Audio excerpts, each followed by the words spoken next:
अस्सलाम वालेकुम दोस्तों। आज की वीडियो में हम कुवैत की कुछ अहम और बड़ी खबरें जो हैं वो आप तमाम दोस्तों के साथ शेयर करने वाले हैं। तो अगर आप कुवैत में रहते हैं और कुवैत के हालात से बाखबर रहना चाहते हैं तो इस वीडियो को आप शुरू से लेकर आखिर तक जरूर देखें। दोस्तों वीडियो पसंद आए तो लाइक और शेयर जरूर करें।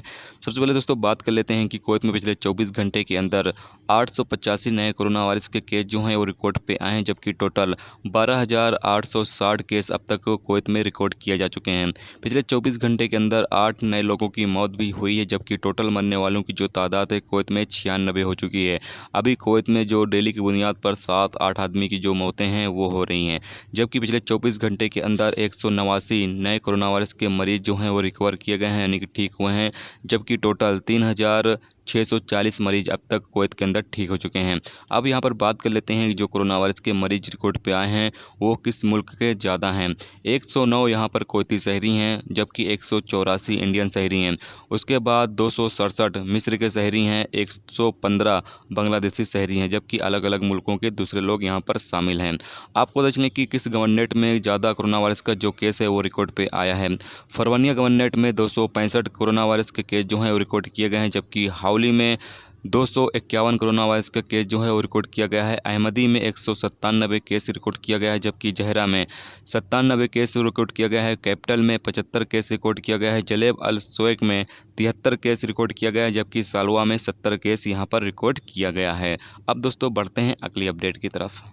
अगली खबर यह है कि कुवैत में मौजूद इंडियन एम्बेसी ने ऐलान किया है कि अभी जो ऑनलाइन फार्म का सिस्टम शुरू किया गया था, जो लोग अपने वतन वापस जाना चाहते हैं यानी इंडिया वापस जाना चाहते हैं, उन तमाम लोगों के लिए ऑनलाइन फार्म का जो सिस्टम है वो शुरू किया गया था, जिसके ज़रिए वो अप्लाई कर सकते थे इंडिया वापस जाने के लिए। लेकिन अभी जो फार्म का सिस्टम है वो वक्ती तौर के लिए सस्पेंड कर दिया गया है, यानी कि बंद कर दिया गया है।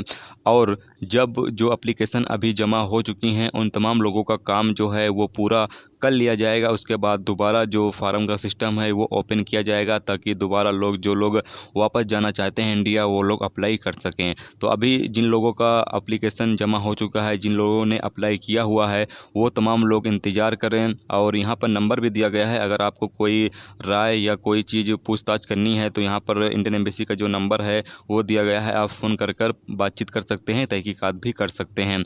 और आपको बता चलें कि आप थोड़ा सा भी यहाँ पर पेशेंस रखना है, यानी थोड़ा सा सब्र करना है, क्योंकि फ़्लाइटें जो हैं इंडिया सरकार तमाम मुल्कों के लिए चला रही है। तो ऐसे में कोई से भी फ़्लाइटें जो हैं वो चलाई जा रही हैं, लेकिन यहाँ पर डेली की बुनियाद पर कोई से जो फ़्लाइटें हैं वो नहीं चलाई जा रही हैं। कभी एक हफ्ते में 2-3 फ़्लाइटें जो हैं वो चलाई जा रही हैं। तो ऐसे में जिस भी कंट्री के ज़्यादा लोग अप्लाई में होंगे, पहले उन तमाम लोगों को भेजा जाएगा, उसके बाद फिर धीरे धीरे तमाम लोगों को, यानी जो लोग एप्लीकेशन भरे हुए हैं, जिन्होंने फार्म भरा हुआ है, उन तमाम लोगों को भेजा जाएगा। लेकिन कब तक भेजा जाएगा इस हवाले से कोई भी अपडेट नहीं है, लेकिन इंशाल्लाह बहुत ही जल्द तमाम लोगों को जो है वो भेज दिया जाएगा। अगली खबर यह है कि कुवैत वज़ारत दाखिला यानी मिनिस्ट्री ऑफ इंटीरियर ने वार्निंग दी है कि जो कोई भी फेस मास्क पहनने के फैसले को फॉलो नहीं करेगा उसे पूछताछ के लिए भेजा जाएगा। यानी कि जो लोग फेस मास्क, मुंह पर मास्क नहीं लगाएंगे तो उन्हें हिरासत में लिया जा सकता है पूछताछ करने के लिए। आगे बताया गया है कि कुवैत नर्सिंग एसोसिएशन ने बताया है कि कल एक इंडियन नर्स की मौत हो चुकी है, जिनका नाम एनी मैथ्यूज था और उनकी उम्र 54 साल थी और 3 महीने पहले ही वो केरल से कुवैत के लिए आई थी। यानी 3 महीने पहले ही वो इंडिया से कुवैत आई थी और कोरोना वायरस के मरीजों की देख रेख कर रही थी, जिसके चलते उन्हें भी कोरोना वायरस की जो बीमारी है वो लग गई थी, जिसके बाद उनकी जो मौत है वो हो चुकी है। आपको बता चलें कि अब तक कुवैत में इंडियन जो मेडिकल स्टाफ है 4 लोगों की मौत हो चुकी है इंडियन मेडिकल स्टाफ का, जिसमें से 2 डॉक्टरों की भी मौत हुई है। आप तमाम लोग जो कुवैत के अंदर मौजूद हैं, जो भी मिनिस्ट्री ऑफ हेल्थ की तरफ से रूल्स रेगुलेशंस बनाए जा रहे हैं उसको फॉलो करें और बाहर निकलें तो पूरी सेफ्टी के साथ निकलें, और जहां पर भी रहें पूरी सेफ्टी बना कर रहें, क्योंकि जितना यहां पर कुवैत हुकूमत परेशान हो रही है कोरोना वायरस को लेकर, ये आप तमाम लोगों के लिए ही हो रही है, ताकि आप तमाम लोग जो है वो महफूज रह सकें, सेफ्टी से रह सकें, आप तमाम लोगों को जो है वो कोरोना वायरस से बचाया जा सके। तो ऐसे में हम तमाम लोगों की भी जिम्मेदारी बनती है कि हम लोग भी कुवैत हुकूमत का सपोर्ट करें, साथ दें, ताकि कुवैत हुकूमत जो है वो जल्द से जल्द इस बीमारी पर कंट्रोल पा सके, जिससे कि कुवैत में जो माहौल है वो नॉर्मल हो सके, जिसके बाद काम वगैरह और बाकी जो सर्विसें हैं वो बहाल हो सकें।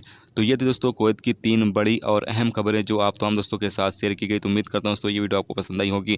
पसंद आई है तो लाइक और शेयर जरूर करें। चैनल पर नए हो तो चैनल को सब्सक्राइब करके साथ में बेल के आइकन को जरूर प्रेस कर दें, जिससे जब भी मैं कोई न्यू वीडियो डालूँ उसका नोटिफिकेशन आप तमाम दोस्तों को मिलता रहेगा। चलिए दोस्तों मिलते हैं नेक्स्ट वीडियो में नेक्स्ट टॉपिक के साथ। जब तक अपना ख्याल रखें, खुदा हाफ़िज़।